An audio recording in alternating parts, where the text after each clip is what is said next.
நமது மணக்குள விநாயகர் மருத்துவக் கல்லூரியின் இந்த முதலாம் ஆண்டு துவக்க விழாவிற்கு வருகை தந்து சிறப்பித்துக் கொண்டிருக்கின்ற கல்லூரியின் துணைத் தலைவர் எஸ் வி சுகுமாரன் அவர்களே, கல்லூரியுடைய இயக்குனர் டாக்டர் ராஜவர்தன் அவர்களே, மெடிக்கல் சூப்பரண்ட் டாக்டர் ராமநாதன் அவர்களே, டீன் டாக்டர் கார்த்தி அவர்களே, வைஸ் பிரின்சிபல் வெற்றிக்கொடி மேடம் அவர்களே, மற்றும் மணக்குள பொறியியல் கல்லூரிய இயக்குனர் டாக்டர் விஎஸ்கே வெங்கடாஜலபதி அவர்களே, மணக்குள இன்ஸ்டியூட் ஆஃப் டெக்னாலஜியுடைய முதல்வர் மலர்கண்ணன் அவர்களே, மணக்குள நர்சிங் கல்லூரியுடைய முதல்வர் தனுஷ் அவர்களே, மற்றும் பேராசிரியர்களே, மாணவ மாணவிகளே, அவர்கள் நம் பெற்றோர்களே, உங்கள் அனைவருக்கும் என்னுடைய காலை வணக்கத்தினை தெரிவித்துக் கொள்கின்றேன். முதலாவதாக ஸ்ரீ மணக்குளவினர் மருத்துவக் கல்லூரியை தங்களுடைய குழந்தையை படிக்க வைப்பதற்கு தேர்வு செய்த அனைத்து பெற்றோர்களுக்கும் எங்களுடைய நிர்வாகத்தின் சார்பாக மனமார்ந்த நன்றியை தெரிவித்துக் கொண்டு என்னுடைய உரையை ஆரம்பிக்கின்றேன். நம்முடைய மணக்குள விநாயகர் மருத்துவக் கல்லூரி ஆரம்பித்து 6 ஆண்டுகள் முடிந்து 7வது ஆண்டில் அடியெடுத்து வைத்துள்ளது. இந்த 6 ஆண்டு காலத்தில் கண்டிப்பாக இந்த புதுவை மாநிலத்திலும் சரி, தமிழ்நாட்டிலும் சரி, ஒரு முக்கியமான ஒரு கல்லூரியாக திகழ்ந்து கொண்டிருக்கின்றது. கல்லூரியுடைய வசதிகளும் சரி, அதனுடைய ரிசல்ட் மற்றும் யூனிவர்சிட்டி ரேங்க் என்று சொல்லக்கூடிய அனைத்து துறைகளிலும் ஒரு சிறந்த கல்வி நிறுவனமாக திகழ்ந்து கொண்டிருக்கின்றது. கண்டிப்பாக நான் சொல்கின்றேன், இங்கே மிக சிறந்த உங்களுடைய குழந்தைகளுக்கு மிக சிறந்த ஒரு அருமையான ஒரு சூழல் என்விரான்மெண்ட்டு கிடைக்கும். மிக சிறந்த ஒரு கல்வி, மிக சிறந்த பேராசிரியர்களால் கண்டிப்பாக கொடுப்போம். இன்னும் இந்த கல்லூரி, உங்களுடைய கல்லூரியில் சேர்ந்த இந்த 5 ஆண்டுகள் முடித்து நீங்கள் செல்லும் பொழுது கண்டிப்பாக இந்த கல்லூரி நிறுவனமானது, கல்லூரியானது இந்தியாவின் தலை சிறந்த ஒரு 20 மருத்துவக் கல்லூரிகள் ஒன்றாக திகழும் என்று இந்த நேரத்திலே உங்களுடைய கூறிக்கொள்வதில் மிகுந்த பெருமைப்படுகிறேன். ஏனென்றால் கண்டிப்பாக நாங்கள் இந்த கல்லூரியை நடத்துவது இங்கு படிக்கின்ற மாணவர்கள் அவர்களுடைய கல்வி பயின்று மிக சிறந்த ஒரு டாக்டராக இந்தியாவில் குடும்பத்திற்கும் சரி, இந்த நாட்டுக்கும் சரி, இந்த உலகத்துக்கும் சரி, மிக பிறந்த ஒரு டாக்டராக அவர்களை உருவாக்க வேண்டும் என்ற நோக்கத்தோடு தான் இந்த கல்லூரி செயல்பட்டு கொண்டிருக்கிறது. கண்டிப்பாக இந்த கல்லூரியில் படித்ததற்கு நீங்கள் பெருமைப்படுவீர்கள்.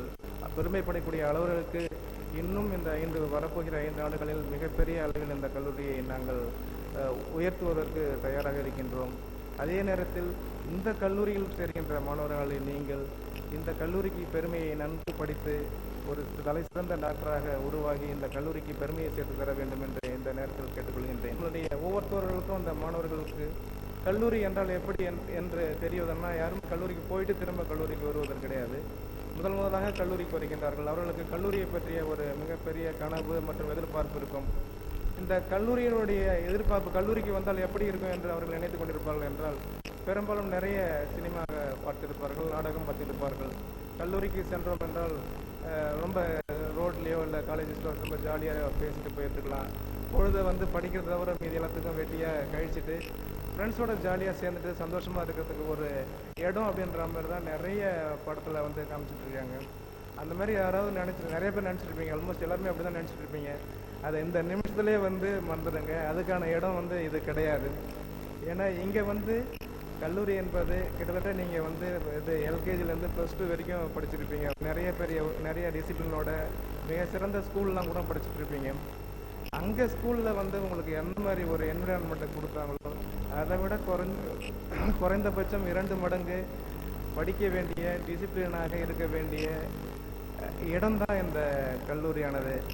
அதனால் அந்த மாதிரி எண்ணங்கள் இருந்தால் இன்றோடு ஒழித்துவிட்டு இந்த கல்லூரிக்கு வந்திருக்கின்றோம். கண்டிப்பாக படிப்பதற்கு தான் நீங்கள் வாய்ப்பு. படிப்பதற்காக என்ன வருமானம் நீங்கள் சந்தேகம் கேட்டுடலாம், என்ன வருமானம் கேட்கலாம், என்ன வருமானம் செஞ்சு தர சொல்லலாம். ஏன்னா அதை கேட்கறதுக்கு நிறைய கல்லூரியில் பார்த்தீங்கன்னா நீங்கள் உங்களுக்கு என்ன தேவைன்னு சொல்கிறதுக்கு இடம் இருக்காது. கண்டிப்பாக இங்கே நீங்கள் என்ன தேவைகள் எல்லாமே இருக்கிறாங்க. அதேமாதிரி நீங்கள் என்னென்ன படிக்கிறீங்களோ படித்து என்னென்ன காலையில் படிக்கிறதுக்கு தேவையான இது ப்ளஸ் அதுக்கப்புறம் கொஞ்சம் படிப்பில் கம்மியாக இருந்ததுன்னா அதுக்கான special class, evening class, coaching கிளாஸ்னு அப்படி நிறைய உங்களுக்கு உங்களுடைய படிப்பை ஒரு நல்ல முறையில் படிக்கிறதுக்கான வசதிகள், வாய்ப்புகள் எல்லாம் செஞ்சு கொடுத்துட்ருக்காங்க. ஏன்னா இப்போ உங்களுக்கு சொல்லணுன்னா, ஃபார் எக்ஸாம்பிள் நீங்கள் இந்த +2 முடித்து படிக்கணும்னு பார்த்தீங்கன்னா நிறைய ஸ்கூலில் பார்த்தீங்கன்னா அந்த ஒரு வருஷத்து கோர்ஸை வந்து 1.5 வருஷம் வச்சுருப்பாங்க. கிட்டத்தட்ட ஒரு 18 மாதம் வந்து +2 படிச்சிருப்பீங்க. அதில் படிச்சில் தமிழ் இங்கிலீஷும் விட்டிங்கன்னா மீதி 4 கட் ஆஃப் வரதுக்குன்னு பார்த்தோம்னா 4 சப்ஜெக்ட்ஸ் தான் இருந்திருக்கும். அந்த 4 சப்ஜெக்டில் பார்த்தீங்கன்னா அதையே வந்து 1.5 வருஷம் திரும்ப திரும்ப டெஸ்ட்டு அது இதுன்னு வச்சு படிச்சுட்டு அப்படியும் பார்த்தோன்னா கடைசியில் பார்த்தா மார்க்ஸ் வரப்பில் பார்த்தீங்கன்னா ரொம்ப வந்து குறைவாக இருக்கும். இல்லை எதிர்பார்த்த கட் ஆஃப் வந்து இருக்காது. இல்லை ஒரு எய்ம் பண்ணி பேரண்ட்ஸ் எல்லாம் சாக்ரிஃபைஸ் பண்ணி உங்களுக்கோட கூட இருந்த அந்த என்ன கவர்மெண்ட் காலேஜோ இல்லை ஒரு மெரிட்டில் கிடைக்கக்கூடிய இது வந்து கிடைக்காம போயிட்டுருக்கும். ஆனால் அந்த சமயத்தில் நீங்கள் படித்த கோர்ஸனை விட இந்த மெடிக்கல் ஃபஸ்ட் இயர்ன்றது கிட்டத்தட்ட ஒரு 10 மாதம் மட்டும்தான் கோர்ஸு. +2ல் படித்தது மாரி ஒரு 4 மடங்கு வந்து போர்ஷன் அதிகம். +2 படித்தா நீங்கள் 4 சப்ஜெக்ட்டும் சேர்த்து சொல்கிறேன். இங்கே இருக்கிற 3 சப்ஜெக்ட்டு 4 சப்ஜெக்டும் சேர்த்து 4 மடங்கு வந்து போர்ஷன்ஸ் அதிகம். அங்கே +2ஸில் வந்து என்ன இருந்திருக்கும்னா ப்ளூ பிரிண்ட் இருந்திருக்கும், சாய்ஸ் இருந்திருக்கும், அந்த மாதிரி நிறையா இருந்திருக்கும். ஃபார் எக்ஸாம்பிள் நீங்கள் பயாலஜி எடுத்துட்டோம்னா ஹியூமன் ஃபிசியாலஜின்னு பார்த்தீங்கன்னா கிட்டத்தட்ட 100 பக்கம் இருக்குது. எங்கேப்பா 100 பக்கம் படிக்கிறது? மற்றது போய்ட்டு மற்ற செகண்ட் ஸ்டாண்டர்ட் 4th லெசனில் படிச்சுட்டா போதும். இதில் படித்தா 2 பிக் கொஸ்டின் வரும். அதுலேயே 50 கொஸ்டினுக்கு படிக்கணும். 50 கொஸ்டினில் ஒன்றை விட்டுட்டோம்னா சுத்தமாக 49 படிச்சது வேஸ்ட் ஆகிடும். அதனால் அதை படிக்க வேணால் ஸ்கிப் பண்ணிட்டு அடுத்த லெசனுக்கு போகலான்ற மாதிரி போயிட்டுருப்பீங்க. இங்கே அப்படி அந்த மாதிரி ஸ்கிப் பண்ணுறதுக்கோ ப்ளூ பிரிண்ட் பார்க்குறதுக்கோ சாய்ஸோ எதுவும் கிடையாது. ஏன் சாய்ஸ் கிடையாதுன்னா நீங்கள் ஹியூமன் பாடியில் வந்து கண்ணையோ இல்லை காதையோ மூக்கையோ விட்டுட்டு படிச்சிட்டோம்னா அது வந்து முழுசாக இருக்காது. அப்படின்றதால தான் முழுக்க MBBSன்றது வந்து சாய்ஸ் எதுவும் கிடையாது. அதே மாதிரி சரி பரவாயில்ல சாய்ஸ் கிடையாது, ப்ளூ பிரிண்ட் கிடையாது, நான் செலக்ட் பண்ணி படிச்சுக்கிறேன் அப்படின்னுவீங்க. செலக்ட் பண்ணி படிக்கிறதால பார்த்தீங்கன்னா பெரிய ரிஸ்க் என்னென்னா ஃபஸ்ட் இயரில் வந்து கேட்டு. ஃபஸ்ட் இயரில் நீங்கள் 3 சப்ஜெக்டையும் பாஸ் பண்ணிங்கன்னா தான் செகண்ட் இயர்ஸுக்கு போக முடியும். ஸோ ஃபஸ்ட் இயர்ஸுக்கு போக முடியலன்னா செகண்ட் இயர்ஸுக்கு போக முடியலன்னா ஒன்று வந்து 1 வருஷம் வேஸ்ட் ஆச்சு. ஏற்கனவே நிலம் வீடு கடை அது இதெல்லாம் வாங்கி வச்சு ரொம்ப கஷ்டப்பட்டு பணத்தை போட்டு உங்களை சேர்த்துட்டு திரும்ப உங்களையும் 1 வருஷம் வேஸ்ட் பண்ணிவிட்டு திரும்ப இன்னும் 1 வருஷம் ஃபீஸ் கட்டுறது வந்து அவங்க பேரண்ட்ஸுக்கு செய்கிற மிகப்பெரிய துரோகம் அது. நீங்கள் வந்து அதனால் இன்றைக்கி ஆரம்பிக்கிறீங்க, இன்றைக்கி லெவலில் உங்களுக்கு வந்து மெடிக்கல் சயின்ஸோடைய நாலேஜ் வந்து 1% சொன்னீங்கன்னா நீங்கள் என்ன மீடியத்தில் படிச்சீங்க, எந்த ஸ்கூலில் படிச்சீங்க, என்ன மார்க்கை படிச்சீங்கன்றதை பற்றிலாம் கவலை விட்டுருங்க.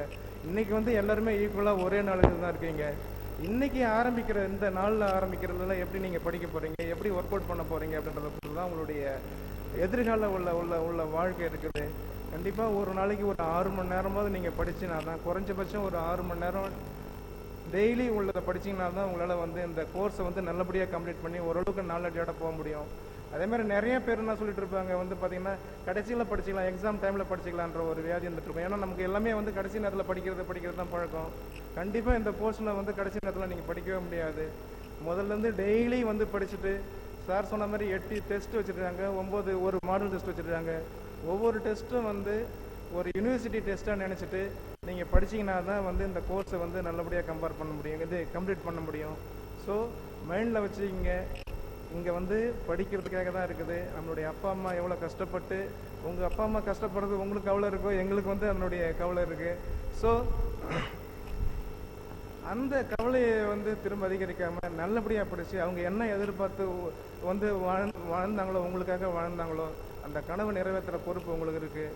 ஒவ்வொரு வருஷமும் நம்மளுடைய கல்லூரியினுடைய பாஸ் பர்சன்டேஜ் பார்த்தீங்கன்னா 86%, ஃபஸ்ட் இயர் பாஸ் பர்சன்டேஜ் பார்த்தீங்கன்னா 86% இருக்கும். இல்லை 3லேயும் ஃபஸ்ட் ரேங்க் எடுத்துருப்பாங்க, நிறைய டிஸ்ட்ரிக்ட்ஸ் எடுத்துருப்பாங்க. ஆனால் இந்த 100% பாஸ் பர்சன்டேஜ்ன்றது வந்து இன்னும் அச்சீவ் பண்ணாமல் இருக்குது. இந்த 100% பாஸ் பர்சன்டேஜை முடித்து அது ஒரு ரெக்கார்ட் பிரேக் இந்த பேட்ச் ஸ்டூடெண்ட்ஸ் வந்து பண்ணணுன்றது அந்த நேரத்தில் நான் உங்ககிட்ட கேட்டுக்கிறேன். கண்டிப்பாக பண்ணுவீங்க அப்படின்ற நம்பிக்கையோட இருக்கும். அதுக்கான எல்லா முயற்சிகளும் எங்களுடைய ப்ரொஃபஸர்ஸுங்க டாக்டர்ஸுங்க உங்களுக்கு சொல்லி தருவாங்க. ஒரே இது படிப்பு படிப்பு படிப்பு அப்படின்றத படிப்போடு இருந்து நல்லபடியாக அந்த ஃபஸ்ட் இயரை பாஸ் பண்ணி ஒரு நல்ல ஒரு நாலேஜோட செகண்ட் இயருக்கு போகணும். ஃபஸ்ட் இயர் பாஸ் பண்ணுறது மட்டும் இல்லை, டிஸ்டிங்ஷன் ஒவ்வொரு சப்ஜெக்ட்லையும் எடுக்கணும். டிஸ்டிங்ஷன் மட்டும் இல்லை, யூனிவர்சிட்டி ரேங்க் எடுக்கணும். நம்ம யூனிவர்சிட்டிலாம் கோல்டு மெடல் வந்துச்சுன்னா நம்ம காலேஜ்லேருந்து அந்த கோல்டு மெடல் எடுக்கிறவங்களுக்கு ஒரு 5 சவரன் வந்து அந்த கன்வென்ஷன் டைமில் வந்து கோல்டு காயின் வந்து ஒவ்வொரு வருஷமும் ஒவ்வொரு பேட்சுக்கும் கொடுப்பாங்க. அதேமாதிரி அந்த யூனிவர்சிட்டி ரேங்க் சப்ஜெக்ட் வைஸ் எடுத்தவங்களுக்கும் ப்ரைஸஸ் இருக்குது.